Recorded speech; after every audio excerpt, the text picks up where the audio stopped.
向北行驶，距我5000米，时速115公里。老四，300米警戒，动2动3跟随我，火箭弹模拟攻击。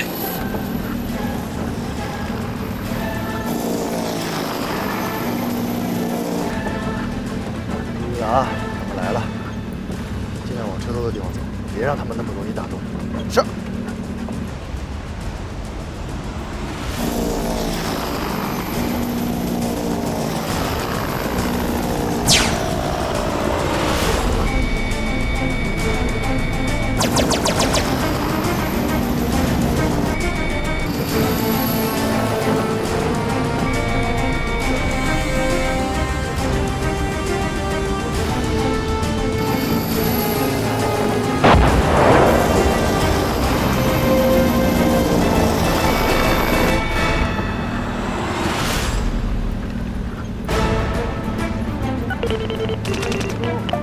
行啊，来，好好开车。是。录音，麻吧，动1，要是动2次，动2，跳攻击2次，3，跳攻击2次。录音收到，加油战火。再来一次。明白。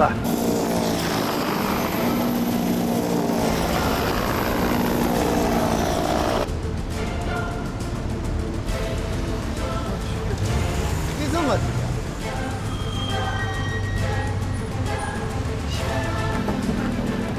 好好玩吧。东幺，北方10公里处发现高压线和后屏，注意避开障碍。东幺收到，各机注意地面障碍物，拉伸300米。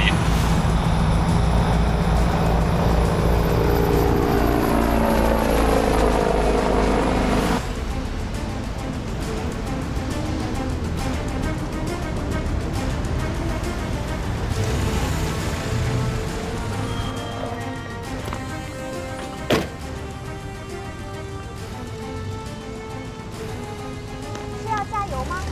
啊，我们不加油。动1，目标丢失。什么？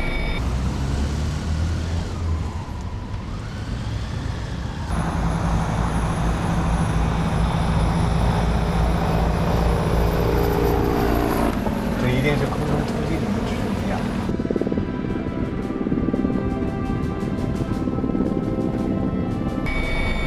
把途经的服务区、匝道口、收费站搜索一遍，这些地方都有目标的藏身之处。动量明白。哎，他们这是跑到哪儿去了？这样玩下去，2个小时能回来吗？管动1，报告你所在位置。报告指挥所，我编队正在7033高速公路417公里区域上空，编队正在进行空对地移动目标模拟攻击训练。报告完毕。战术动作过多，请注意计算油消耗，确保返航剩余油量。好吧，看看谁来了。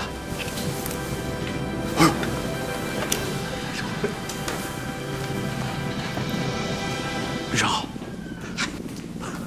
旅长，我早就盼望你来了。爱上人就不是旅长。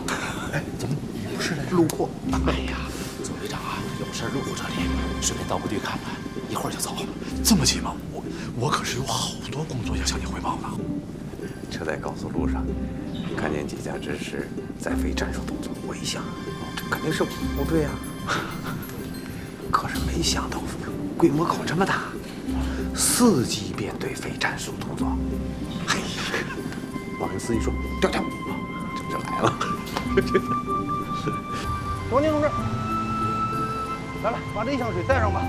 这可不行啊，没事，一点心意，来，快去装上。哎，姑娘，哎呀，没事，一点心意嘛。那行，我付你钱。哎，这个不用，这个不行，这是我们的纪律。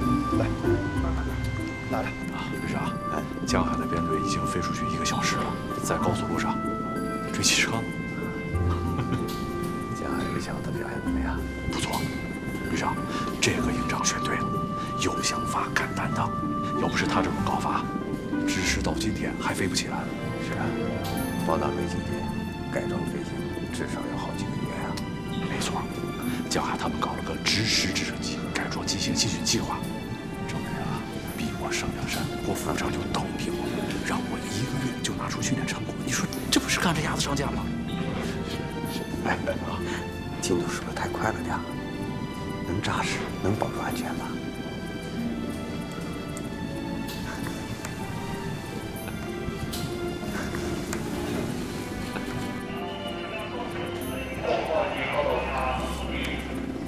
哟，都挂弹飞行了。啊，今天全营啊，分多组多批次飞行，有编队飞空域的，有飞战术动作的，有飞挂弹起落的。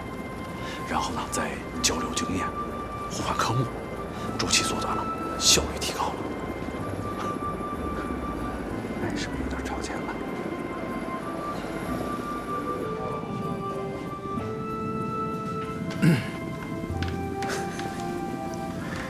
老庞，我问你呢，你老看他干嘛？旅长，等你到任就知道了。啊，他们挂的都是模拟弹，重量一样。有点3级跳的意思。哎，我原来也觉得是不是走得太快了？哎，可从目前情况来看，效果还行。是啊。哎，是不是江海他们的创意呢？没错，这都是他们一营的点子。哎呀，旅长，你说你什么时候到任啊？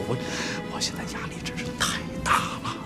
你看啊，一营24架直升都在飞，2个月后2营的直升9、3营的直8也都要接装改装训练。你说，哎，还有啊，特战营、机步营也都在搞训练，我头都大了。真的，你什么时候到任啊你？你庞部旅长的口中，哎，我也着急。A 集团军陆航图扩立的工作刚开始，新旅长不到任，军长不让我走啊。老兄，你就多担待了啊！行，只要你旅长理解我，我就很感动了。江海的心我知道，该批评他就得批评，该指出他的问题就得指出他的问题，不要客气，也不要有什么顾忌。我是他的老领导，还是他的师傅，这小子的性子有的时候就得露。哎呦，左旅长，你讲的太对了，太切合实际了。哎，我说咱俩真是想到一块儿去了，真是。啊，好啊，那我就先走了啊。旅长，我是真的怕你过来。不是旅长，你看看，就这短短2个月，看，头发都白了。你看，可不是，可不是吗？好，回头啊，我给你弄一瓶高级的染发水。好，走了。哎，左旅长。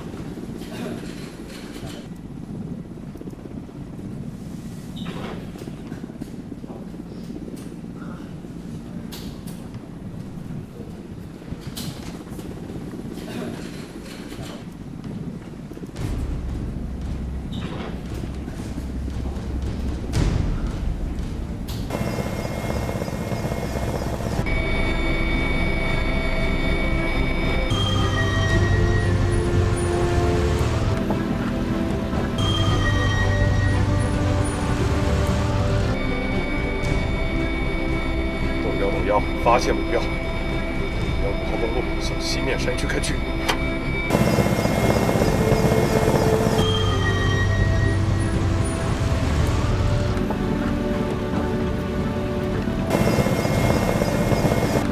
掉头。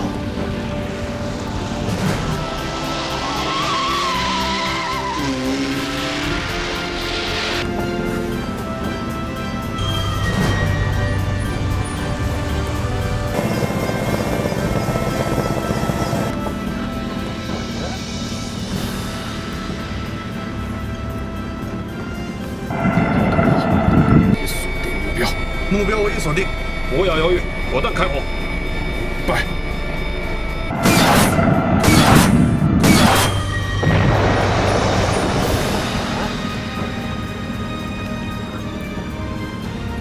这么个打法，不被你们打得粉身碎骨。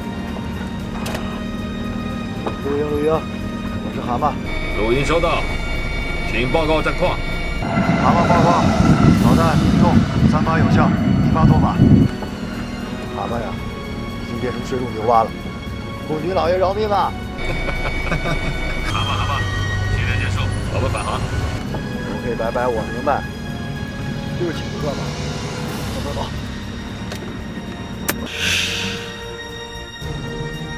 报告指挥员，拐东幺编队训练任务结束，请求返航。同意返航。注意，本场风向东南，风力4级。拐东幺收到，正在汇合编队，随后返航。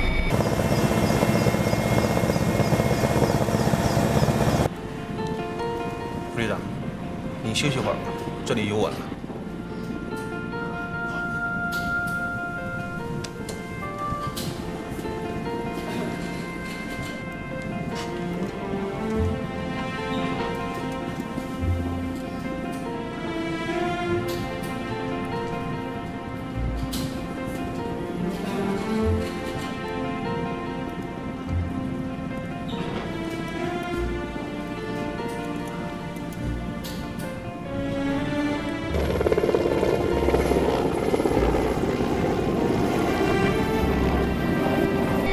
各机注意保持队形，检查仪表油量及各系统状况。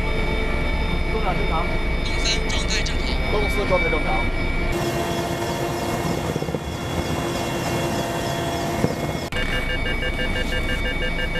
机长，有路有故障。为手动驾驶。机长，高粱穿你了。不要紧张，交给我。你注意观察地面情况。动1，栋梁可能有状况。栋梁，发生什么情况？原因不详，后面的警示灯全部亮红，有事单发停车。栋梁单发停车。报告指挥所，拐东2单发空中停车，飞行员正在处置。动1，请报告你们现在所处的位置、高度、航速。飞行高度3000，速度230，我机场西南方向，距机场50公里。拐东3、拐东4，原路返航。我伴随拐东2监视飞行，稍后返回。拐东2，你们情况怎么样？拐东2。报告指挥，拐东2目前故障原因不详，请求场外迫降。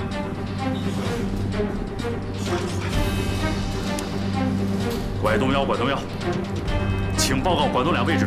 拐东2已经接近红塔村，我在他侧后方跟随。可以场外迫降，请注意地形、树木、电线，一定要沉着冷静。通知场站，救援组马上出动。是，别动，在军队前方2公里处发现一处迫降场，看见请回答。已发现迫降场。机长，前面是空中，快拉起来！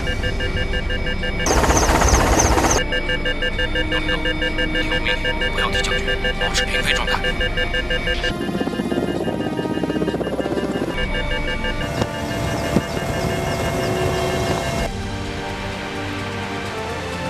快，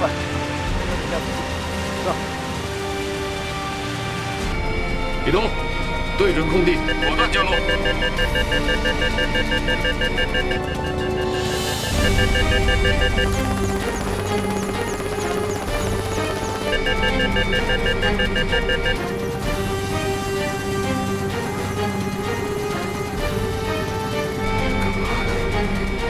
可以接地，不要犹豫，马上落地。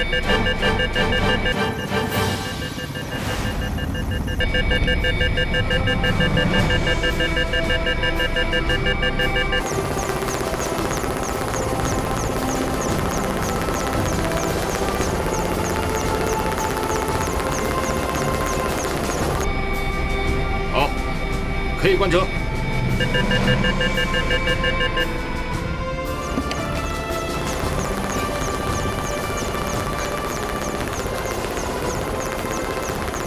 营长，全逃路了，别人等你这边是。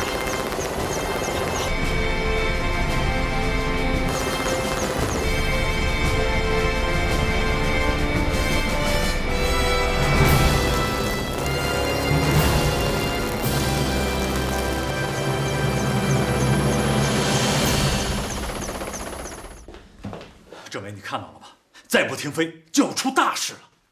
要是再机毁人亡，空中突击旅就会因此夭折，你我就要脱军装走人。老庞，你冷静点儿。停飞，是李东机组停飞，还是全营停飞啊？当然是全营。从现在起，一架之师也不许出误。事情的原因正在调查，专家正在路上，不是所有的飞机都有问题吧？拐动梁出现故障，查拐动梁，怎么非要全停呢？这是必须的，哪个飞行单位都是这样，空军是这样，海航是如此，陆航其他旅团也都是这样。一架飞机摔了，所有同类机型必须停飞。这是惯例，这是科学，这是用生命换来的规则。是迫降成功，不是机毁人亡。如果几天之内查不出问题呢？那没办法，什么时候查清原因，什么时候隐患排除，什么时候放飞。我现在是主管训练的副旅长，我必须做出这个决定。老庞，来，坐下啊。老庞，我知道你的担心是为了确保安全，不能出现一点事故就下令全停吧？拐动梁出现故障，不等于所有的值时都会单发停车吗？我们一架值时出现问题，全军陆航的值时都要停飞吗？马航370到现在还没有找到，难道全世界的777都会停飞吗？不是嘛！一人有病，全营住院；一人出事儿，全员整训。这种看似高度重视，实则大而化之的官场作秀，就是一种敷衍、推诿，不讲实事求是，不敢负责任。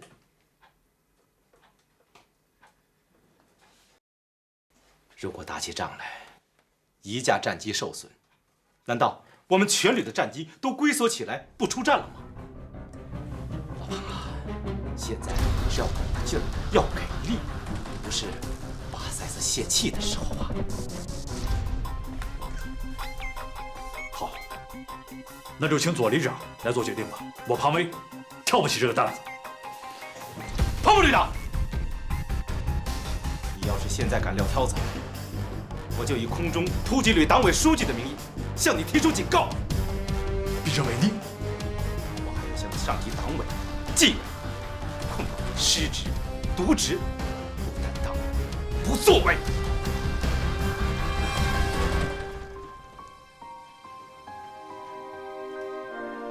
庞威与其说是惊呆，不如说已经呆傻了。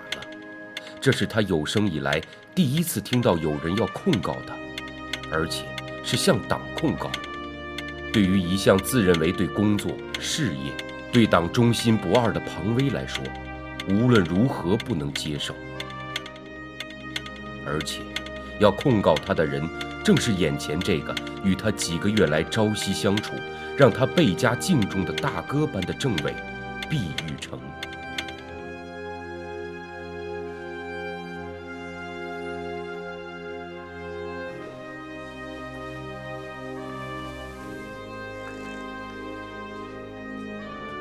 你扣去吧，我问心无愧。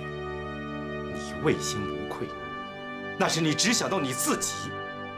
我问的是，对这支军队，在你的职务、级别、使命、责任和荣誉面前，你敢说你无愧吗？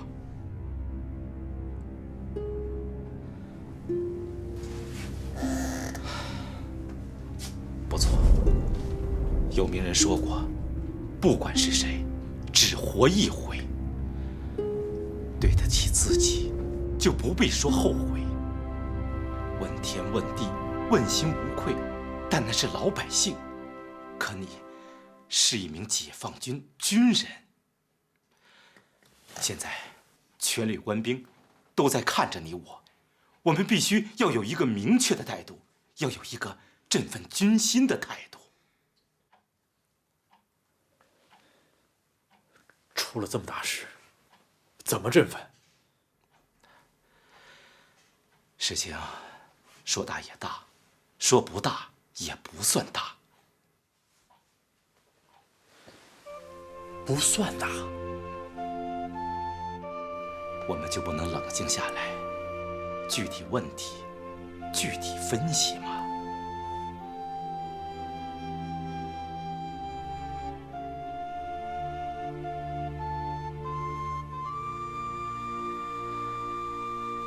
会不会是因为今天频繁的急速爬升，俯冲动作过猛，造成了发动机过载失速，最后单发停车？应该不会。几次大俯角转弯爬升的时候，还能感觉到剩余功率很足，加速性也很好，爬升率没问题，没有带不动的感觉。是啊，飞行动作都是一样的，我们3架都没有状况，只有拐动梁出现了特警，说明不应该是操控问题，应该是偶发机械故障。首长，我不知道我的汇报您听明白了吗？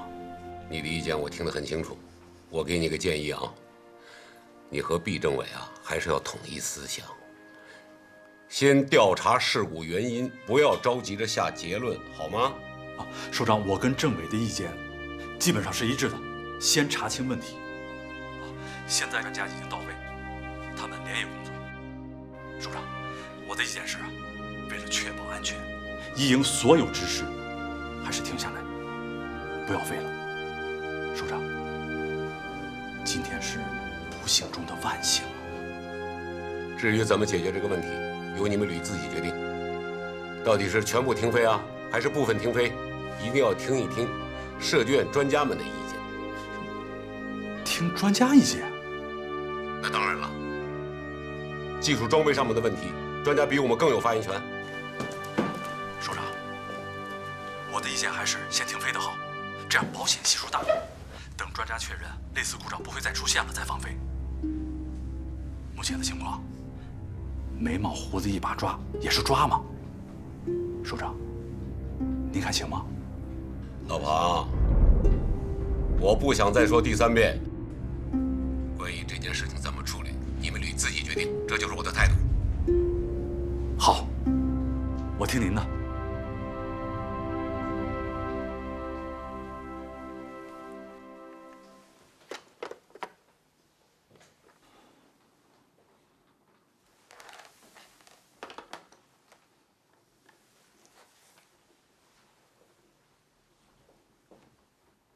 布置得当，沉着冷静，成功迫降是关键。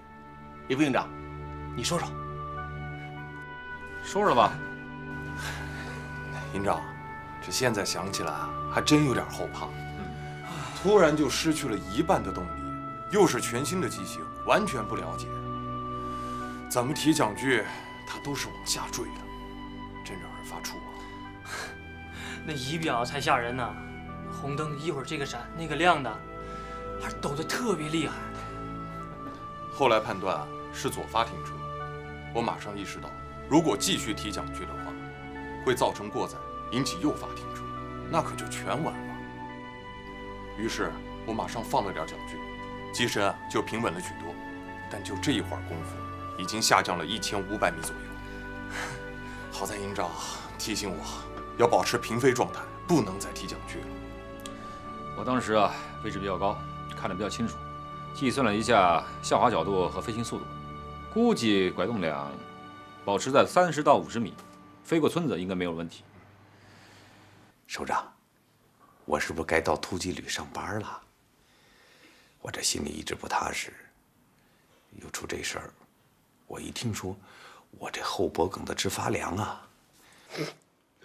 原来啊，我是想让你早点过去，可是最近发生了点状况，你还是晚点去吧。为什么？放开手脚，让他们先走出这第一步。现在正是需要加强领导班子力量的时候。今天到突击旅，毕政委希望我能尽快到位，好协调他和庞副旅长的隔阂。那庞副旅长呢，拉着我的手就是不放，一个劲儿地问我什么时候到位。我见他们俩那两难的样子，我这心里啊很是愧疚。江海他们啊，搞了一套武职时改装训练新计划，我看了很有创意，而且已经实施了。从效果上来看，非常好。这个时候啊，不要打乱他们的计划，让他们放手的去摸索、去实践。如果成功了的，可以向全军的陆航部队推广。眼下这个武职时啊，列装部队的步子要比我们想象的快得多得多。部队成建制的快速提高战斗力，就急需要一套系统的、全面的训练大纲。这江海他们不等不考，人家先搞出来了，这是件好事嘛？啊，我们就应该因势利导，让他们自己啊把这个训练大纲完整的进行下去，在实践过程当中呢，把它搞得更细、更全面。首长想得远，我同意。不过，旅里的军事主官只有庞副旅长一个，压力很大，他自己也感到力不从心啊。他跟你说了？是的，他说他的头发都白了。压力大，这是现实情况，思想观念跟不上啊，这才是主要问题。你是说他跟江海的矛盾？这跟你们在集团军的情况不一样，不仅仅是江海一个人，突击一营那一批的飞行员，个个都想飞出新动作来。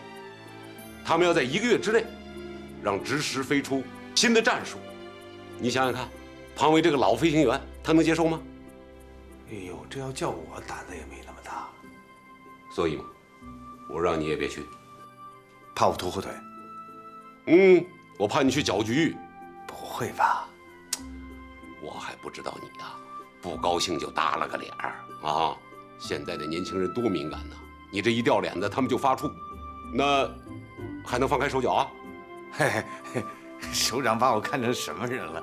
好像我左宗进生来就是打压江海似的。哎呀，你说我在军里头跟护犊子似的，护着他，可他从来不理解我。行了，别在我这儿卖好了，现在不让你插手，我还有一个想法。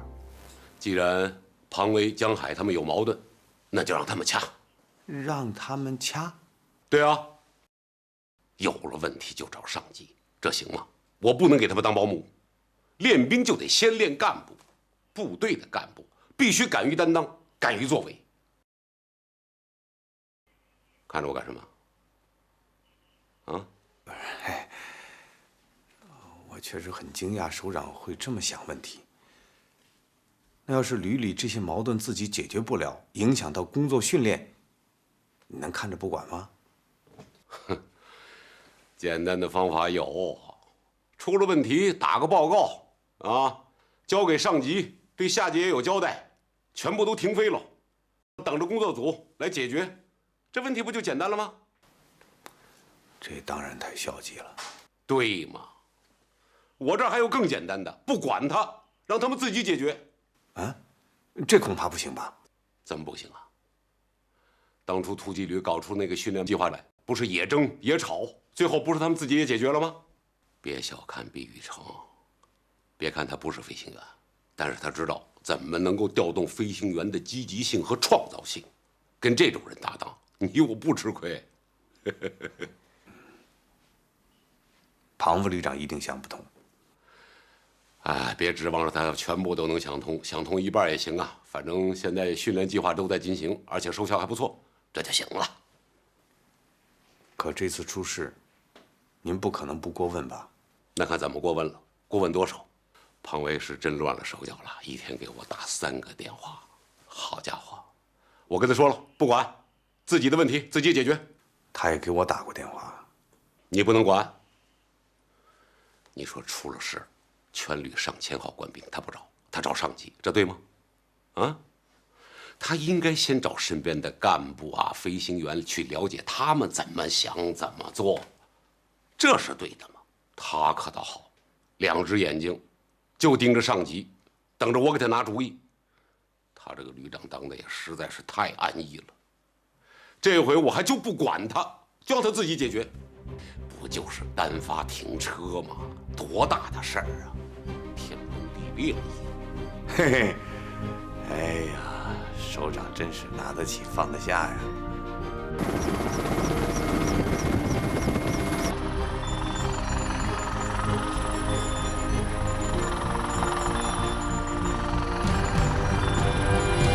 花明，再爬升200米，在8400米高度再测试一次。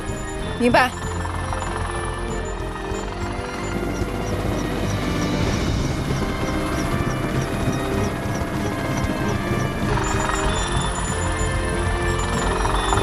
报告，引来的工作正常。保密玻璃的正常。数据连接系统连接正常。直升机各系统运行正常。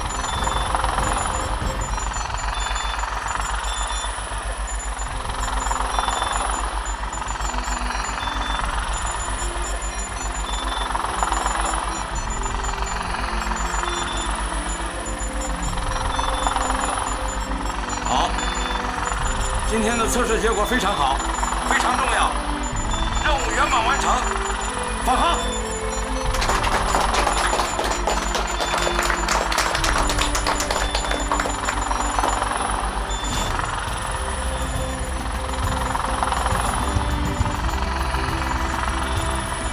魏天鹅、贾令阳，在8000米高空留个眼。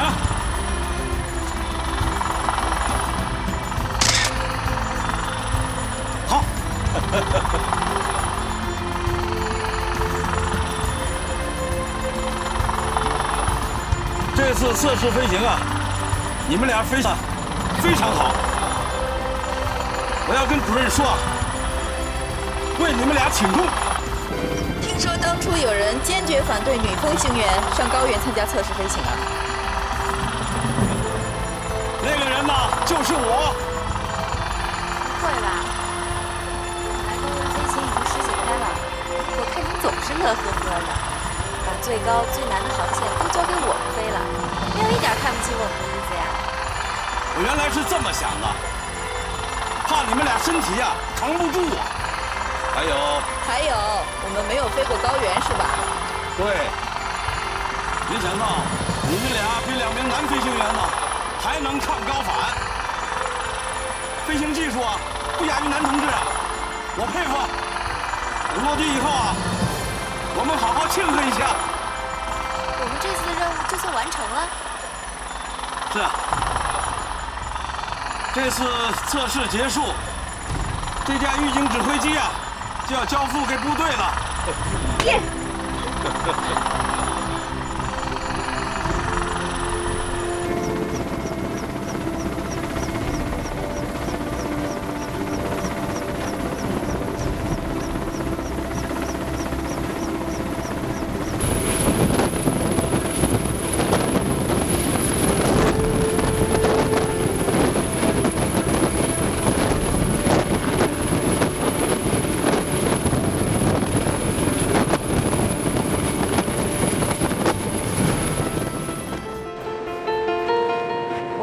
王子说呀，最近他们的飞行密度特别大，还搞了一套全新的改装机型训练大纲。不仅营长是疯子，全营上下都疯了。我估计啊，他可能是顾不上你了。这只是原因之一。那你还担心什么呀？复影呗。我觉得我这次彻底没戏了。也怪我不好。 上回我本来想好了，要问问刘小斌，从侧面打听一下，看看疯子到底是怎么想的。行了行了，不提这事儿。来，给我拍几张照片。行。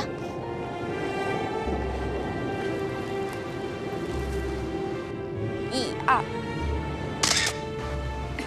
哎，我甩一下啊。好的。来，拍上了。哎，我转起来拍啊。行，我连拍。好嘞。 来，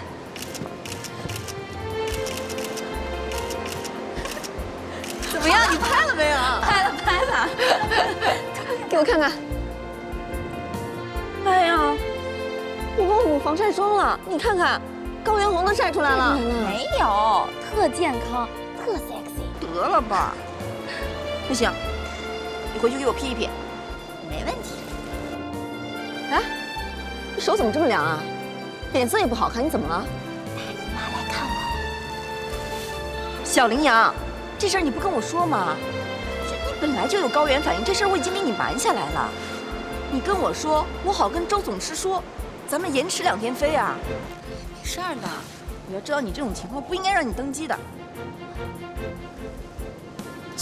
就因为我停飞2天，那最后一次飞测停飞这2天，所有的测试人员、保障人员都得在营地眼巴巴的等着，我好意思吗？这也是，没事儿，真的，真没事儿。跳下给我看看。好样的，小羚羊真的成藏羚羊了是吧？当然了。来，你也拍2张，就站这儿。行，我给你拍，给你们家小王子看看你的美照。来，哎，来，哎，你像我一样，刚才这样转起来，我给你连拍啊。好，来，站，太漂亮了。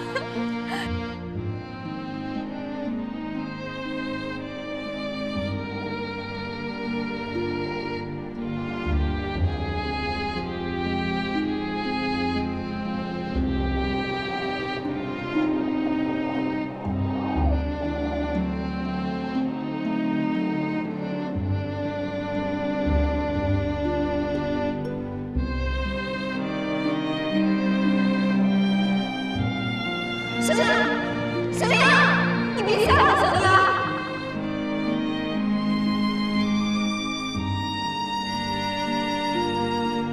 小羚羊，小羚羊，醒醒啊，小羚羊！哎，小羚羊，你别吓我啊，小羚羊！来人呐！来人呐！来人呐！醒醒，你醒醒啊，小羚羊！来人呐！来人呐！小羚羊，醒醒，醒醒，小羚羊！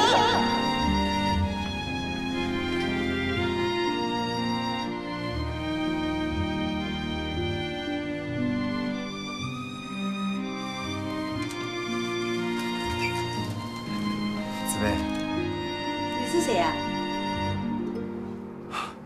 对不起，我走错房间了，打扰了。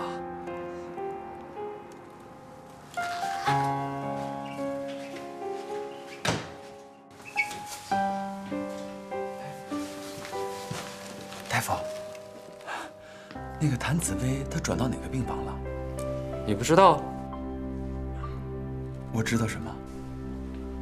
谭紫薇的爸爸已经把她接走了，他们去了英国。去英国？他什么时候去的？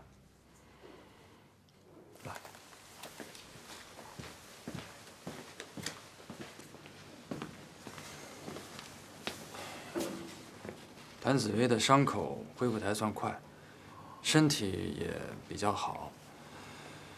几天后，他父亲突然通知医院要把他接到英国去继续治疗康复。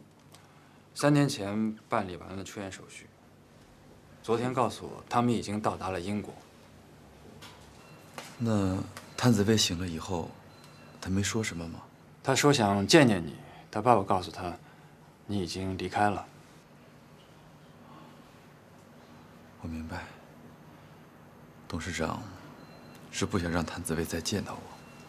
你也不要着急了，等他完全康复了，我相信你们会有见面的机会的。谢谢你，大夫，是你救了紫薇。我马上就离开南华市了，这话就跟你。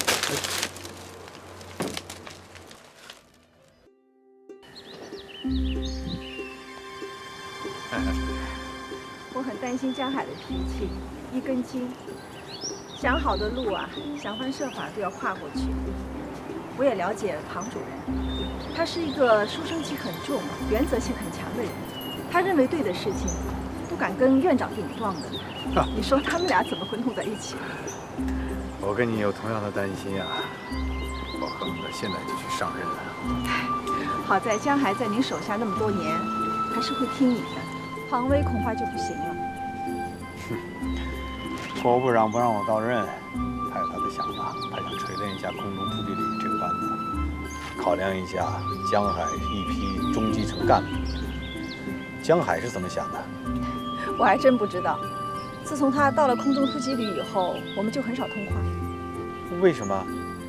我给他打了无数个电话，总是关机，偶尔发个信息呢，说是在训练，过一会儿再通话，接下来就没有下文了。这个混小子，我给打电话教训他。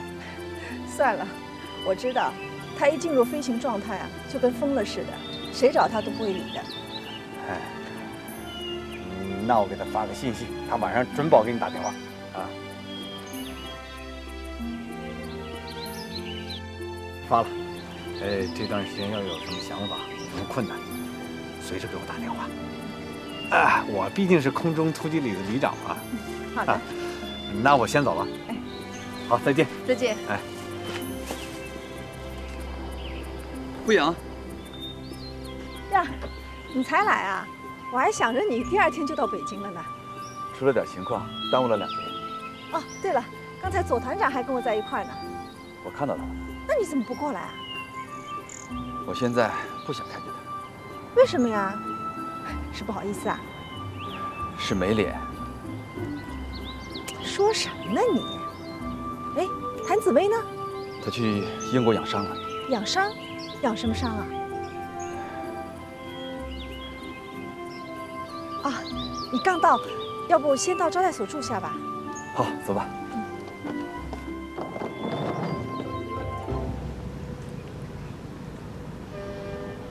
报告，进来。哇，都到了啊！政委，政委，哎，好，政委，我们是不是可以起飞了？先等等，庞副旅长马上就回来，我再跟他呀碰一下。政委，这故障已经查清楚了，开车也正常了，没问题了。而且今天下午到明天中午都是好天气，这么宝贵的飞行时间不能白白浪费了呀。对呀。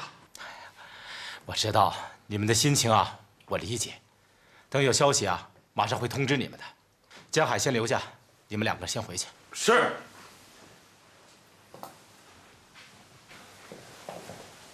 怎么了，政委？坐。发生这次事故以后，营里的干部有什么反应吗？还好吧，没什么太大影响。哎，我给你的那份拐洞两特勤处置报告不都提了吗？报告我看了，也正准备送到部里呢。李东的表现是大家一致肯定的。我是想今天下午就开训，能有把握吗？政委，你想啊，如果没有拐洞两空中停车，我们不是照样按计划训练飞行吗？是，出了这个事儿吧，要说一点影响都没有，也不可能。李东自己也说挺后怕的，但我觉得这都属于正常的心理反应。现在故障问题清楚了，不就没事了吗？如果再停2天呢？这为什么要停2天啊？就是再缓一缓，一些同志心理上的阴影会减退许多呀。哪来的阴影？在谁身上？这按说最大的阴影应该在李东身上吧？但李东和王翔都没有要求停飞，那还有什么阴影？在你身上？我对于营很有信心。那你的意思就是庞副旅长？我想啊，跟庞副旅长再谈谈。谈呗，谈吧。哎，这本书你看了？看了。什么感觉？文如其人。哦，文如其人。这政委啊，就是政委，真会说话。好，那个江海，我边看边等啊。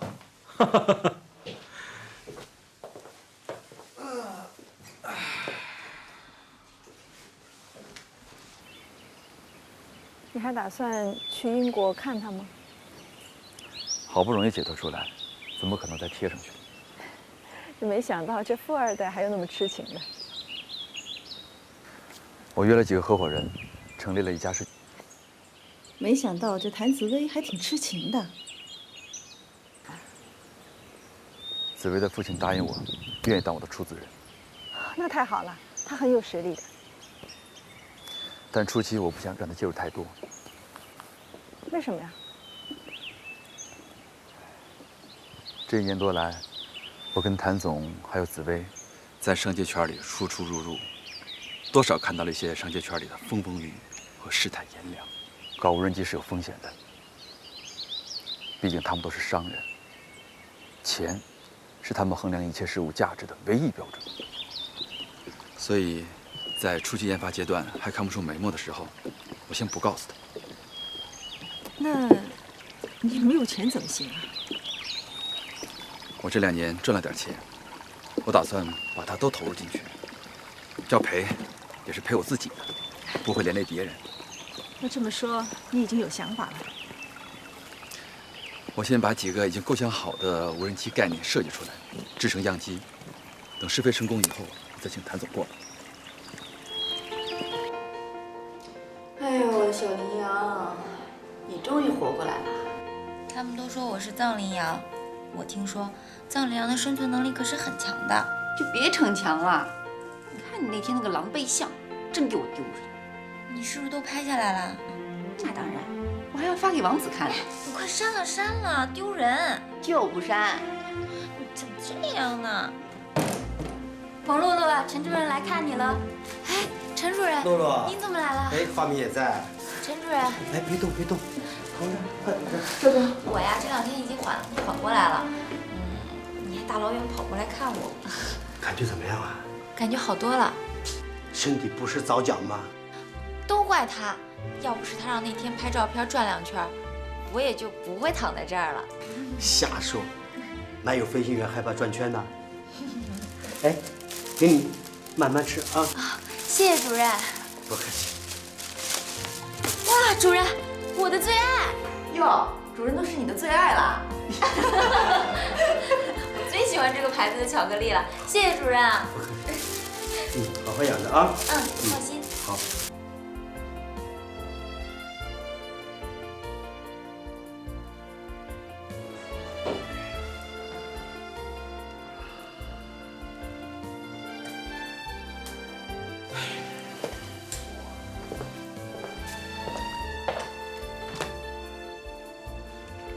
庞副旅长怎么还不回来啊？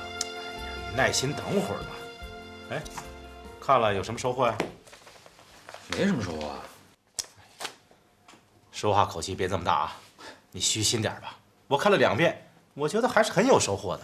不接触这方面专业的人看了吧，都挺长见识的。天天琢磨这行的人看了，就觉得似曾相识。他山之石，可以攻玉嘛。虚心点。我没说庞副旅长这书写的不好。我是说他书里写的内容，我在其他的书籍、杂志还有网络上我都看过了，还有他选的那几个战例，都是多少年前什么越南战役、海湾战争、伊拉克战争里边的，我都研究过 N 多次了。这他山之石对我也不新鲜呀。你不会因为对庞副旅长有成见就贬人家的书吧？哎，我跟你说啊，庞副旅长可是你老师辈的，搞战术研究多年，要尊重点嘛。我的第1堂直升机战术课那就是他讲的，我怎么会不尊重他呢？啊，咱们呀是就事论事，就书论书。他书里所写的东西，在我军陆航部队成立初期，那是有积极的参照作用的。但是今天，我觉得我们更应该研究中国陆航的特点。我们目前急缺的就是战法、训法，是如何使用我们现有的武器和技术去打仗，去打胜仗。说白了，也就是如何把手里的5直10玩得滴溜溜的转，尽快的把它作为战场打仗的低空利器。那你说你把这些耳熟能详的战例翻来覆去的炒，把10几年前的东西奉为神明，它有这个必要吗？那你到底想要什么？我想要对我们训练有用的东西。我不反对研究经典啊，但我是觉得我们现在面临的现实，在他的书里找不到解决的办法。研究经典战例，历来是我们学习战争的有效方法呀。两码事儿，两码事儿啊！你说研究《红楼梦》的人不少吧？有几个能写出超越《红楼梦》这个作品的？政委，我很实际，我就觉得时间不够用。都问时间去哪儿了，就这么扯皮扯淡的扯没了。经典战例的镜子，照不出未来战争的影子。未来战争的舞台是什么样的？拉开大幕之前，谁也看不见。想认识未来战争，那就必须有充分的想象力；想打赢未来战争，那就必须把想象力转化为动力、创造力。想打赢未来战争，或者说遏制未来战争的爆发，最好的办法就是做足准备，早做准备，直升朝夕。胜利永远是属于有准备的一方的。那我们现在没有时间去准备啊！你跟我这瞎拔一大通，你到底想说什么呀？合着我白说。政委啊，咱别等了，别停了，能飞就赶紧飞吧。专家都说了，五之师是飞出来的。磨刀不误砍柴工嘛。咱们现在哪是磨刀啊？这是趴鸡窝里边等着下蛋呢。什么叫磨刀？练兵才是磨刀。这马上刚出点事儿就刀枪入库了就。这些都是根据我的想象画出来的，有些呢已经被我自己否定了，有一些我还没想清楚，所以还没画出来。怎么样？你真行啊，这一不留神就成了设计师了。设计师可不敢当。其实我小的时候啊，就非常喜欢航模飞机，喜欢自己设计、自己制作。现在把兴趣当成事业来搞，也算是圆了儿时的梦想吧。有梦想就好。哎，我帮你介绍几个这方面的天才，请他们帮你设计设计。当然好了，可是我给不了那么高的价码。创业初期，一切从简。这我知道，我说的这些人呐，都是在气动力学、数字通信、远程遥控、武器设计方面很有天赋的人才。应该说是他们那些理念和想法还没得到外界的重视，有点怀才不遇。你是怎么认识他们的？在国际航展上认识的。他们跟外国厂商交流的时候，但航空和军事方面的术语翻译不出来，我就帮他们沟通，就这样认识的，是一帮无人机天才。真是太好了！我一直希望能有几个玩到一块的疯子哥们儿，干起事来特别投入的那种。那好，我帮你先约约他们。如果你觉得可以长期合作，可以让他们入股啊。政委，哎，回来了啊！黄队长。政委，故障原因弄清楚了是吧？啊，这是专家组提交的拐动梁故障调查报告。左发供油泵压力不足是造成这次空中停车的直接原因，换上新油泵就好了，让我们放心。拐动梁地面试飞也没问题。太好了，专家就是专家。晚上我要请专家组的同志们吃饭，听说他们一天夜没睡觉。看看人家这种精神，太值得我们学习了。专家组的同志已经走了。什么？走了？这么急啊？他们把有问题的油泵带回去做进一步分析。那专家组的结论有了没有？能不能飞？他们认为这是个偶发事件，不影响正常飞行。所有出厂的直时都在使用这种供油泵，最长的达到上千小时，让我们放心。是这样。哎，老庞，江海和我一直在等你啊，咱们碰一下吧。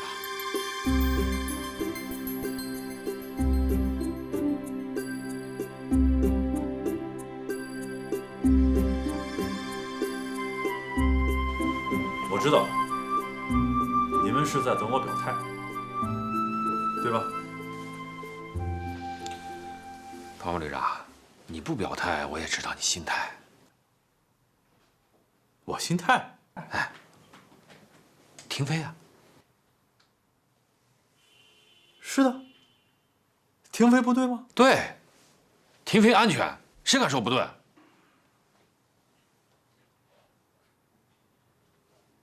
哎，那你这是？本来啊，按训练计划查清故障原因又不耽误飞行，我们仍然会按照计划进行训练。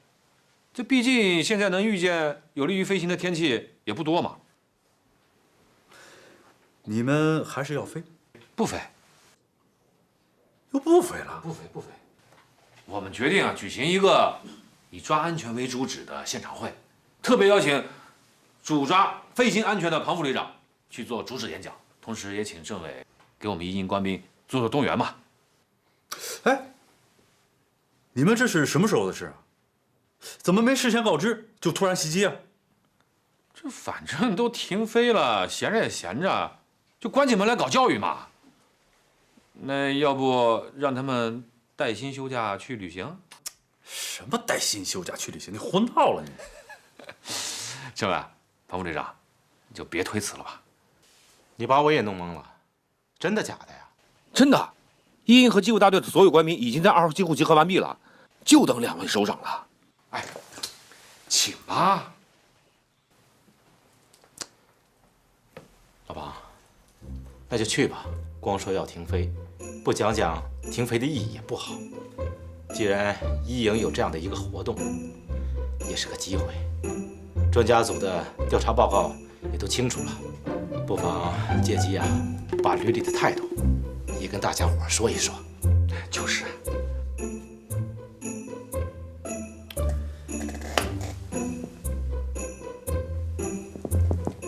可咱们还没开会，研究过呢。回头再说吧。请吧。哎，大家都等着呢。走。啊，来，这，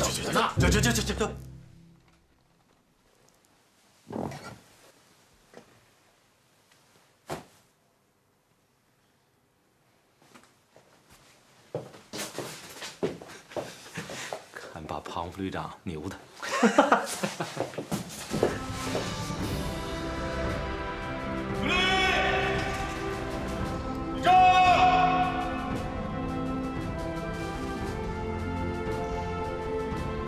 报告政委同志，参加空中突击旅突击一营安全现场会，全体官兵集合完毕，请您指示。请按计划执行。是。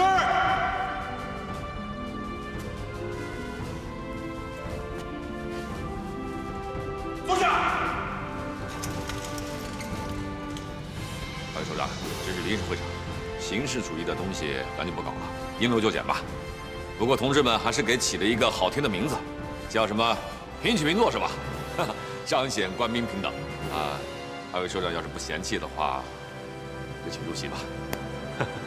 我看这样更好。我喜欢和同志们面对面的交流。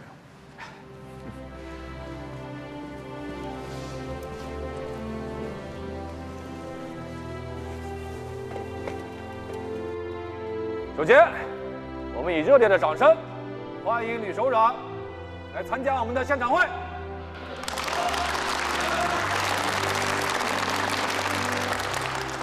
今天突击营和机务大队来举办这个有关安全话题的现场讨论会，有幸请到了毕政委和庞副旅长。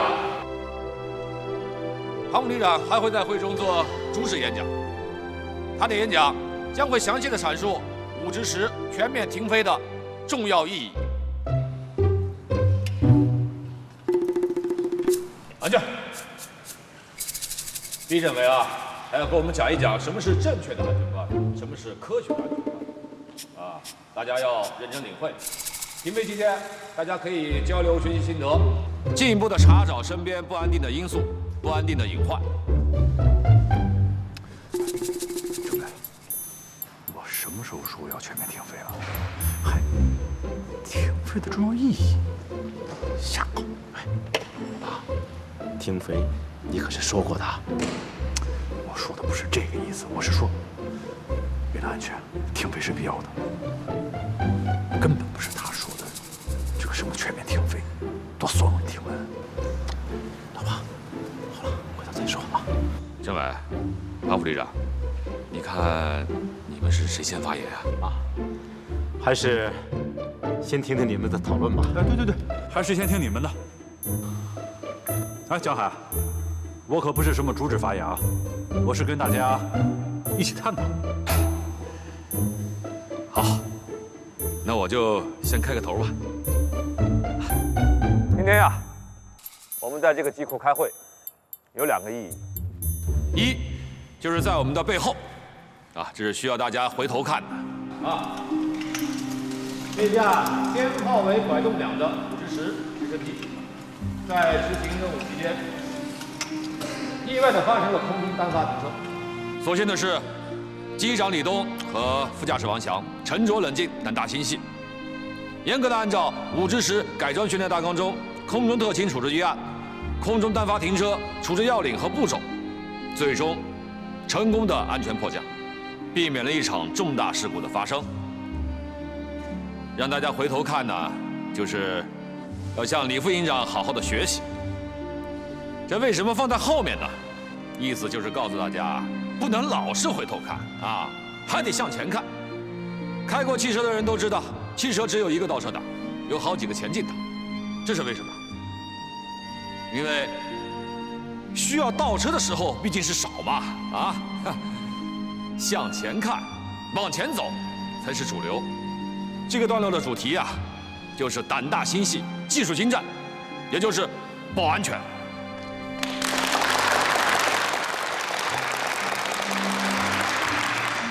这第二呀，就是向前看。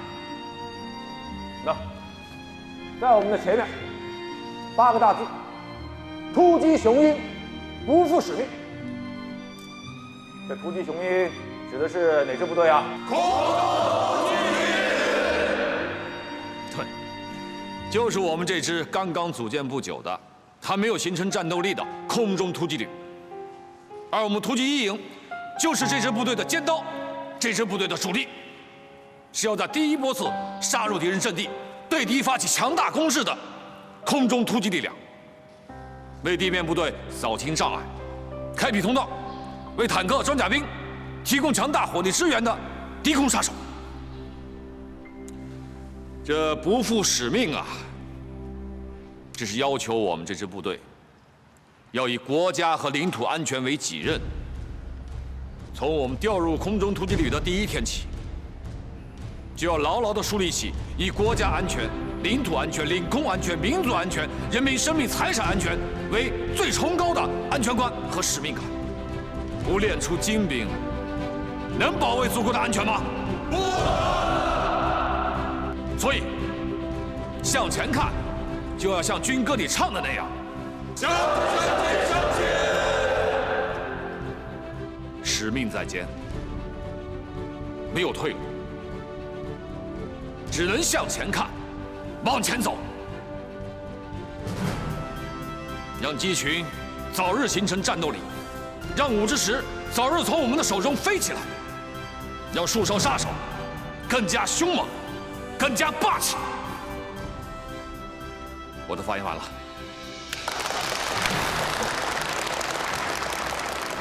这不是冲着我来的吗？不会吧？江海说的不对吗？话对，可我听着有点味道不对。他呀，身心有鬼。江海，老队长，你什么意思啊？讲安全呀！行了吧你？又跟我玩猫腻是吧？啊，我这玩批评我，有话直说嘛。我刚才说的可都是实话。在办公室你不讲，大我弄到这众目睽睽之下。不是，我要说的不对，您可以批评我呀。哎，那咱嘚啵什么呢？要讲啊，就大点声。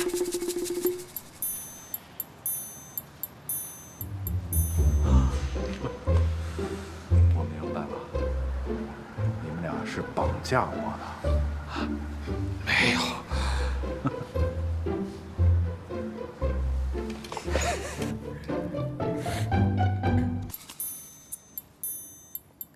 参加这个会呢，我是一点准备也没有，感到很突然，但又感到呢很新奇、很别致、很受教育。刚才江海啊把我的老底捅出来了，那我就实话实说了。